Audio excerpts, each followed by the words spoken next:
I remember a time when me and Shantae started talking about our story. There was so many people looked at us with disbelief on their face. They're like, so you're telling me you don't have any land, you both quit your jobs, you have 6 kids between the two of you, and you think you're going to be a farmer in the city? Full time. Full time? And I was like, we were like, yeah. Yeah. Yeah, that's exactly what we think. As unlikely as her dream sounded, 5 years later, Arthur Shavers and Shantae Johnson are still living it. These are huge. Shantae and myself wanted to switch from urban living to move into the rural. We wanted to learn how to homestead and raise our kids in that kind of environment. The couple borrowed a half-acre plot from the Oregon Food Bank and began growing produce for a handful of local families. But nourishing their community meant more to them than just food. Are you gonna eat all those peppers? I would probably, a lot of those. We wanted to really help to incubate agricultural businesses for Black, Indigenous, and POC farmers. That was important because there's not very many Black, Indigenous, and POC farmers in Oregon. POC, or people of color, make up a tiny fraction of Oregon's farmers. A 2017 USDA census counted more than 67,000 farm producers in the state. Of that figure, only 64 were Black. That lack of diversity has deep historical roots. In 1857, Oregonians voted to specifically exclude African Americans from settling in the territory.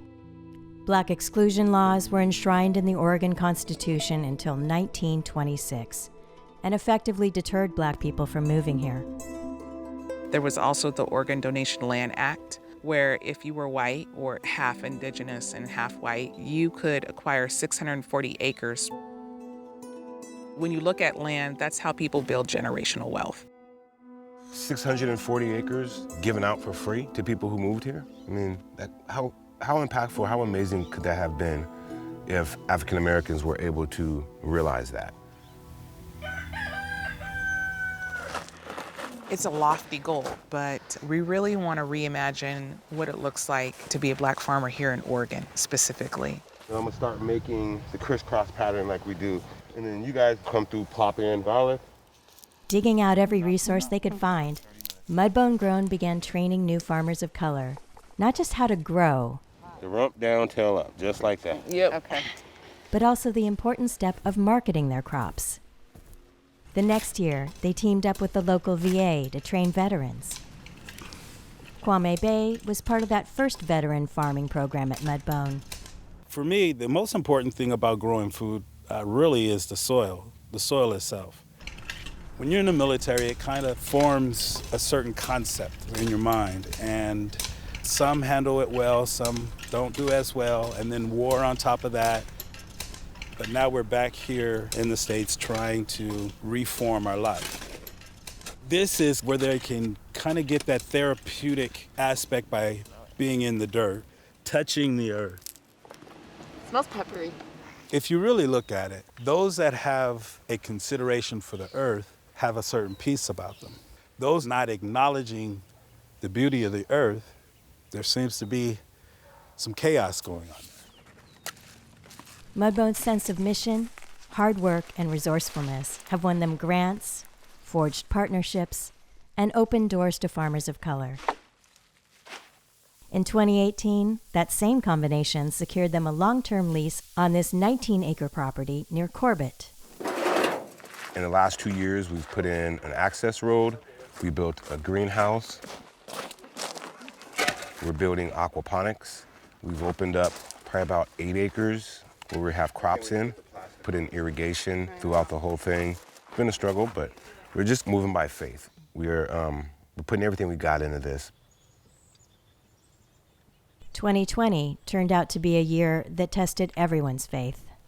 As the COVID-19 pandemic descended on the world outside, Arthur and Shantae's farm became a haven. Hey, Phoenix. Hey. We came here like right when the quarantine thing was starting. And then coming here was just a lot less stressful and a lot more rooted into doing the work.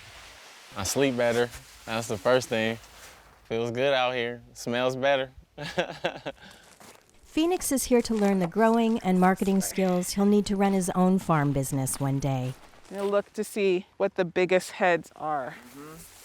Right now, we are shadowing them by learning the way things work, the what to do's and what not to do's. Like that. And then I like to take the leaves off. I'll just take. I feel like I'm in the dojo and I'm just watching my senseis do their art. There's a lot of historical trauma that people have around farming, and there's a lot of people pushing away from that. A lot of younger people that are like, well, I don't want to be out in the field. I don't want to do that type of work. But it is honorable work. In reconnecting community to farming and growing food, it's like you're helping to activate a seed within people. All right, I think we're good. It's never not a good time. Even walking up the hill with 20-pound squash, still a good laugh. Hot day is still a good laugh. Rainy day is still a good laugh. Yeah. You know, they good peoples, they've been looking out. And we just like enjoy the happiness that's around them and around us. While most businesses struggled through the shutdown, Mudbone Grown was an island of abundance. Okay. For this season, we really thought about who in the community is being missed. And when we both thought about it, we thought it's our elders. And where can we find them is the church. Mudbone Grown partnered with Life Change Church in Northeast Portland to supply 20 elders with 4 weeks of fresh groceries. This one is missing tomatoes. Yeah. We approached them and we basically said, hey, we have plenty of crops, plus we've got a little funding. And so we were able to not only supply vegetables, we would also purchase about $25 worth of other goods per week for those 20 elders. We try to do themes each week. So there'll be ground beef, potatoes, onions, celery, everything basically to make a meatloaf, and also some household items.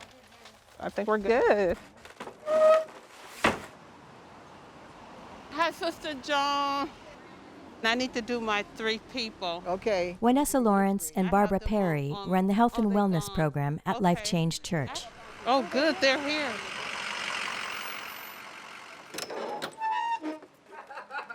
We'll be working as a team today, assisting mostly elderly, maybe disabled. And with the COVID-19, they're afraid to go to the stores, so we're going to take it to them.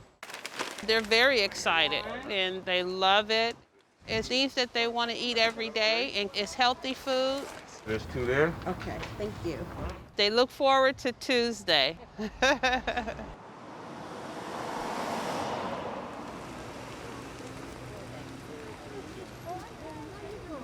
Okay. Everybody get 4 bags. I was very grateful that they said, we're here. We got extra here. It's like, that was so amazing to me. I know, I understand. It's okay. You know what? It's okay. It's We okay. appreciate it. Thank you. Yeah. You're going to make me cry, so. Oh, well, it just, I've been being blessed so much. Yes. And God is just showing me himself.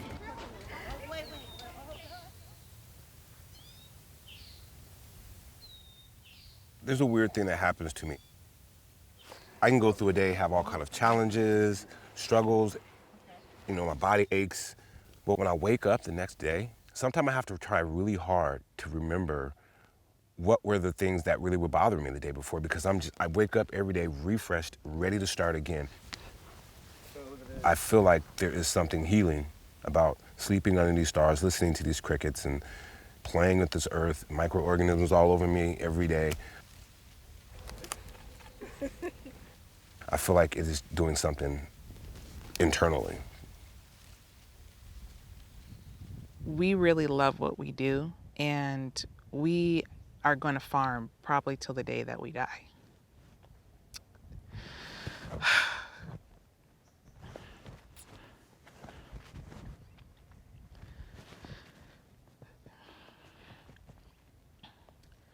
We have a genuine love for the land and for people and building community. Just the support along the way from so many different community partners and people. That's what really fuels us to keep going. Even in our hardest moments, we never ever want to be the only ones at the table. And so we reach our hands out to invite more people in to this movement around farming.